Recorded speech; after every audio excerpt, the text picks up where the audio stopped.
Alors, nous allons voir ensemble comment on utilise un logiciel de géométrie, en l'occurrence le logiciel GeoGebra.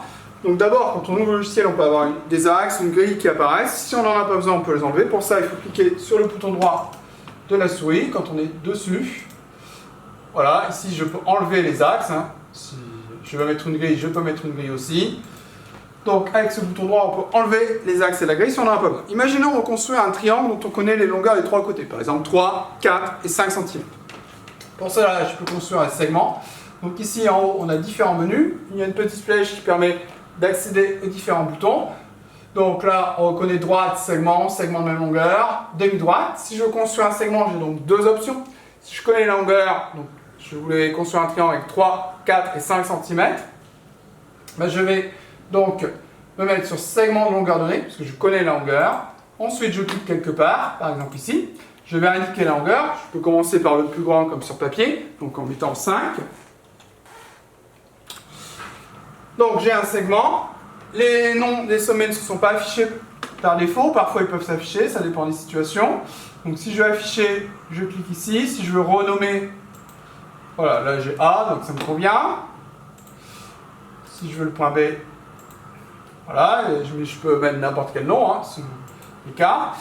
Ensuite, sur papier, quand on connaît les trois longueurs, on utilise le compas. Là, je ne vais pas utiliser le compas, mais je vais faire de la même manière. Je vais procéder de la même manière, c'est-à-dire je vais tracer les cercles. Sur papier, avec le compas, on trace cercle cercle. Je vais tracer les cercles. Donc là, j'avais pris 5 cm. Donc je vais tracer un angle au cercle avec 4 et avec 3. Donc je vais dans le menu qui est ici. Je connais l'écartement de mon compas, c'est-à-dire ici le rayon du cercle. Donc je vais dans cercle, centre, rayon. Cercle, centre, point, si on connaît le centre, si on connaît un point du cercle, ce qui n'est pas le cas.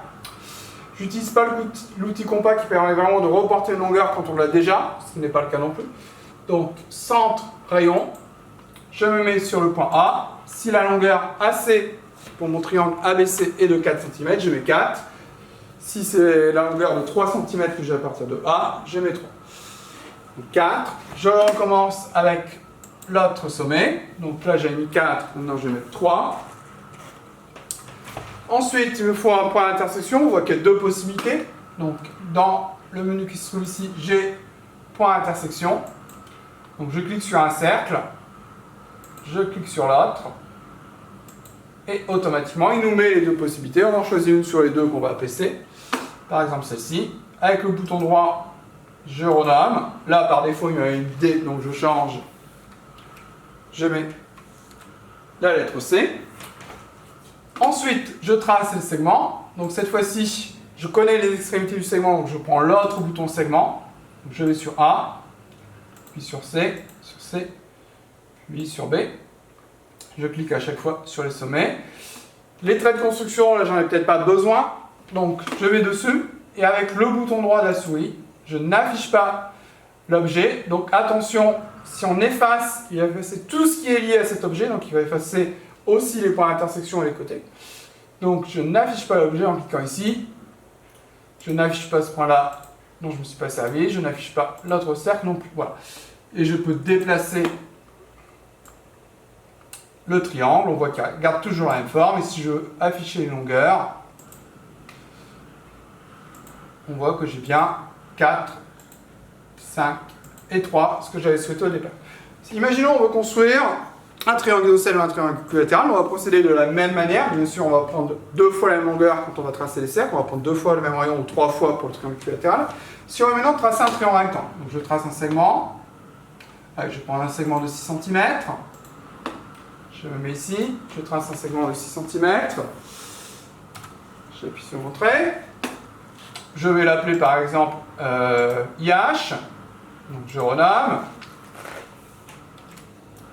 I et ici H. Si je veux un angle droit en I, il va falloir que je trace des droites perpendiculaires. Donc l'outil perpendiculaire, il se trouve ici. Donc je clique sur le segment. J'ai une perpendiculaire, mais j'ai une infinité de perpendiculaires à ce segment. Donc si je veux que ce soit rectangle en I, il faut que je clique sur I dans un deuxième temps. Et là, j'ai bien un angle droit en I. Si je déplace, là, je n'ai plus le choix.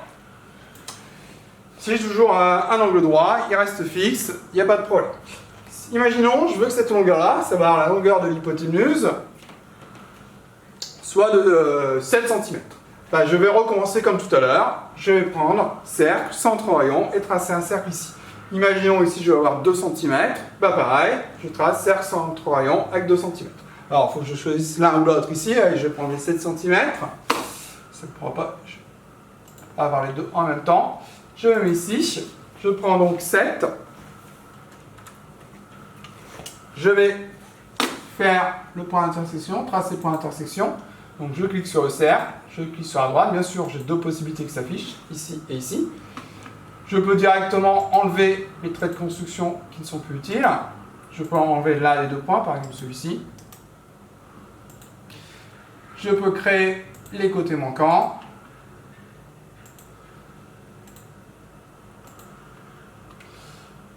On peut appeler par exemple J le dernier sommet. Donc avec le bouton droit, on renomme.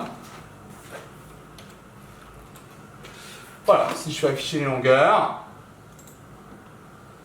Ici, j'ai bien 7 comme je le souhaitais. Ici, j'ai bien 6 comme je le souhaitais.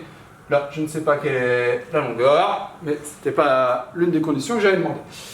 Pour tracer un rectangle, on procéderait de la même manière. Il faudrait tracer un angle droit ici aussi, et ici, pour tracer un carré, exactement la même méthode. Et bien sûr, on reprendrait la longueur pour les côtés de l'angle droit en utilisant l'outil cercle centre rayon. Si on veut tracer un losange, il nous faut donc deux côtés de même longueur. Je vais tracer, par exemple ici, un côté de 3 cm.